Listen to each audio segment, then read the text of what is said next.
Hello out there in TV land. This is Adam K, also known as Ish Melamed in the YouTube verse, coming at you from the home offices, also known as the east corner of my basement. And this, once again, is my Earl Grey tea. If you are watching, I salute you. This is a video of a sort that I never thought I would ever make. It is a biofilm. I would never think to make one because I don't really find myself all that interesting, so who would want to know about me? But there's two reasons why I'm making this video. One, because I really don't see the bulk of this as really being about me. My intention is to make this about what the Lord has done with me, through me, in me, for me. And so I'm happy making a video about that if the main player is Jesus. I don't really care to make a video about myself. But the other reason for doing this video is because I'm getting ready to post a few videos that I'll be talking about the Bible, we'll be talking about biblical studies, we'll be talking about biblical languages, church history, theology, things like that. And as soon as anyone touches subjects like that, the logical question for a viewer to ask is, why does this person know so much? Why should I listen to this person? Where does this person come off talking about these things? What training do they have? What credentials do they have? So, if anyone happens to see any videos I do and they wonder things about that, this video is kind of for them too, to kind of say, well, I'm not a master of any given field, but this is how I do know what I know. So that is the point of this. So my story, basically, a lot of people, when they share what's called sometimes in Christian circles their testimony, which they mean is just their account of what the Lord has done in their lives.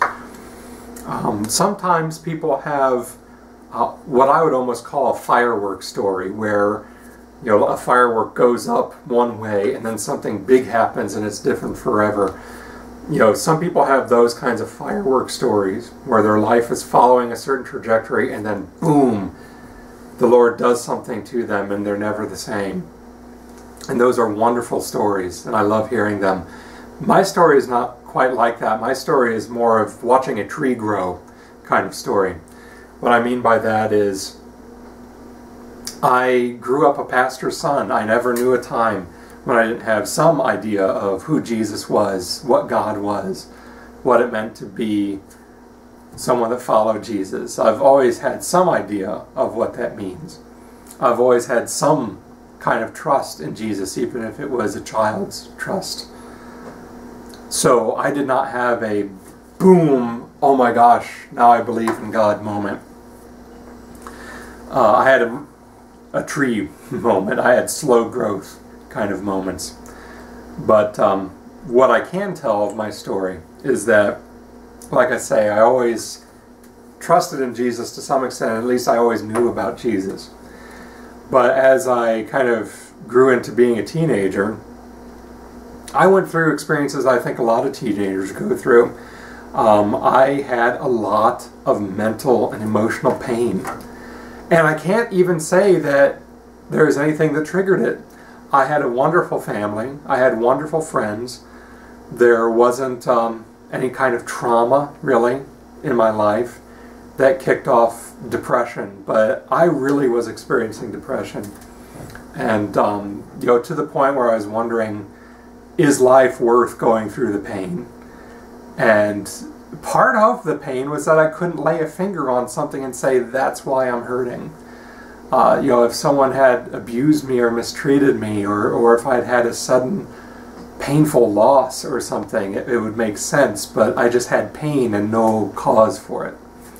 And that was kind of a strange thing of itself. And so as I was experiencing these things, as I was experiencing this kind of pain and depression, I would ask myself, Jesus, where are you in the midst of all this depression, in the midst of this pain? As I'm laying on my bed wondering, do I want to bother waking up in the morning? where are you, Jesus?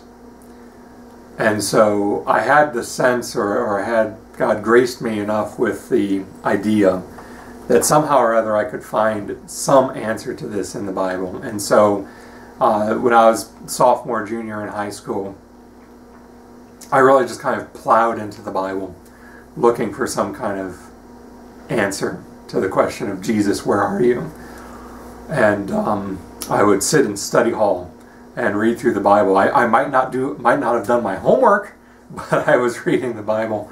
And what I found was a Jesus who, yes, sovereign Lord, yes, Son of God, yes, incarnate Word, pre-existing Lord, yes, I saw all those things, but I also saw a Jesus who wept at the tomb of his loved one. You know, I saw a Jesus who was misunderstood by his closest companions. You know, I saw a Jesus who was wrongly accused by people in power. I saw a Jesus whose own people rejected him. You know, I saw a Jesus whose own family couldn't comprehend what he was doing, whose own family ridiculed him. You know, I saw a Jesus who experienced incredible physical pain, incredible mental anguish. You know, I saw a Jesus who betrayed and spat upon and insulted, you know, hung on a cross and even said, my God, why do you forsake me? Why have you forsaken me? And I read in Hebrews about this Jesus who in every way was tested as we are tested, yet without sin. I saw Jesus who, because of the suffering he endured, was able to serve as our faithful high priest, our merciful high priest. And I realized that this Jesus was not a God who sat in heaven and said, by golly, those people are having a hard time. I saw in Jesus a God who got right down in the nitty-gritty of life, who experienced every kind of pain I could experience, who experienced pain that I am not likely to ever experience, pain I hope I never experience. And that a huge part of the reason for that was so he could stand and look me in the face and say, I know what it means to hurt, and I can help. And so the answer to my question, Jesus, where are you in the midst of my hurting? I found from the Bible that the answer is that he's right beside me. That he perfectly understands what I'm going through. And it was that, I think more than anything else, that idea of the Jesus who is willing to experience the pain of living just to be able to look me in the eye. Well, not just, but largely to be able to look me in the eye and say, I know what it's like. And I can serve as your faithful high priest. That, I think, got me through that stage of my teenage years more than anything else. That, yeah, I might hurt for who knows why. I might hurt, but I know who understands my hurt. And I know who is right beside me through it.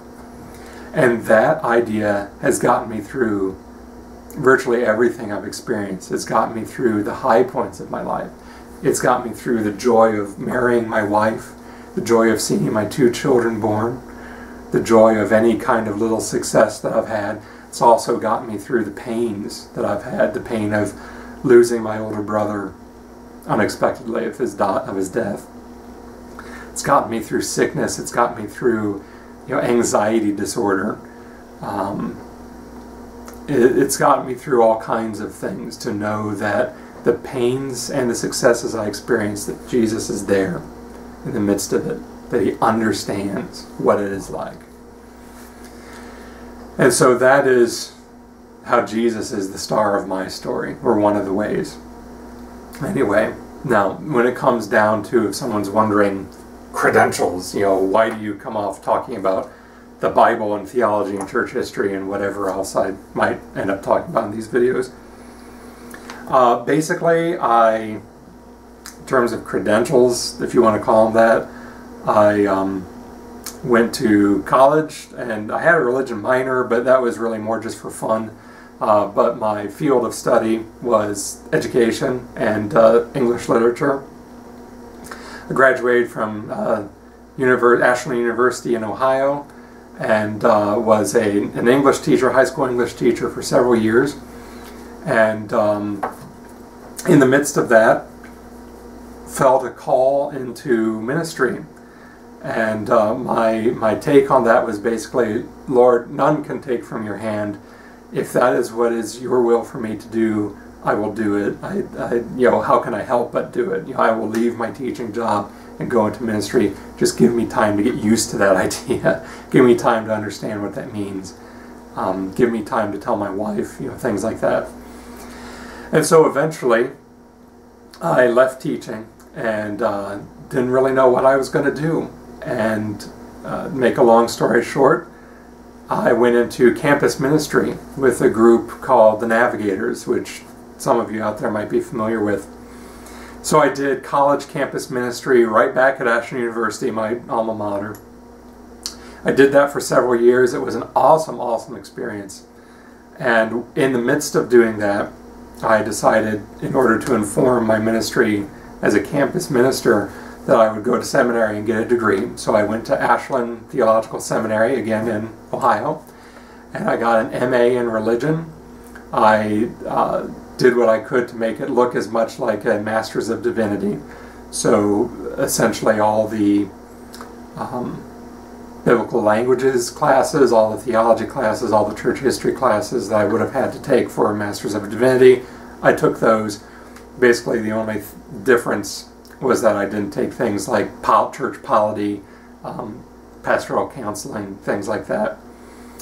So there I studied church history, biblical studies, theology, biblical languages. Got an MA in religion. Just before I graduated from Ashland Theological Seminary, I accepted a position as an assistant pastor at a Church of the Brethren congregation. And that's where, at the time of this filming, that's where I am working. Work mostly with youth and young adults, though I pinch hit for just about anything that goes on at church, funerals, church services, just about anything. If anyone wonders about my theology, the easiest thing to say is that my theology is a Reformed theology. I am Lutheran, member of a Lutheran congregation. Pretty comfortable with Lutheran theology, though not exclusively so. I would say, I guess, that I'm Reformed in my theology, but not to the extent that I cannot see the points made by people of other descriptions. So that's kind of where I'm coming at in terms of credentials and theology and things of that nature. I am very pleased to say I'm a happy husband and the father of 2 little children who I adore. And that is kind of me in a nutshell. So if for some reason you have any other questions, please feel free to post comments. I'm sorry if this has been over long. I didn't mean for it to be. But I guess what I hope to do in my life and in my walk with Christ is I hope to better and better live out the words of Paul from Galatians 2 when he says, I have been crucified with Christ. It's no longer I who live, but Christ who lives within me. And the life I live in the flesh, I live by faith in the Son of God who loved me and gave himself for me. And I hope each day to live those words better.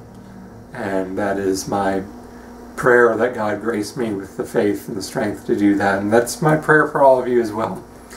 And I would say to you, may God bless you and guard you. May the Lord make his face to shine upon you and be gracious to you. And best of wishes to you. Thank you.